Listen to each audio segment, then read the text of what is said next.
नमस्कार मंडळी. तर आज ना होती होळी आणि आम्ही काय जाताना कलर घेऊन गेलो नव्हतो. त्याच्यामुळे ना मी उठल्याबरोबर गल्लीमध्ये जाऊन बघितलं तर तिकडे मुलं रंगपंचमी खेळत होते. तर मी ना काय केलं माहितीये का, मग त्याच्याकडून जरासा कलर घेतला आणि तो पहिले मी तिलाच लावला, कारण तीच माझ्या समोर होती. मग नंतर ना मी मस्त असं चहा घेतला आणि नंतर जेवण वगैरे केलं, आंघोळ वगैरे केली आणि त्यानंतर आम्ही निघालो शेतामध्ये. कारण ना आमचं मेन कारण दीदीच्या घरी येण्याचं हेच होतं की आम्हाला फोटो काढायचे होते आणि आम्ही सगळ्यांना साडी वगैरे सगळं घेऊन आलेलो. त्यानंतर आम्ही शेतात गेलो मस्त असं. मग दीदीच्या बाईकवरती, तिला मस्त अशी बाईक येते हा चालवता. आणि ना फ्रेंड्स, फॉलो वगैरे करून घ्या म्हणजे तुम्हाला माझे फोटो आणि व्हिडिओ दिसेल आम्ही काय काय काढलेले आहेत म्हणून. आणि ते म्हणतात ना, आज की नारी सब पे भारी, तसंच आमच्या सोबत पण झालं. म्हणजे दीदी सोबत तिने काय केलं माहितीये का, साडी वगैरे घातल्यानंतर तिला आठवलं की तिला ना गाई वगैरे पाणी पाजायचं होतं.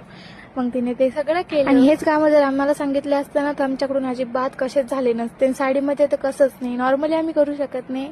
मग ना आमचा मेकअप वगैरे तर आमच्या फ्रेंडने करून दिलेला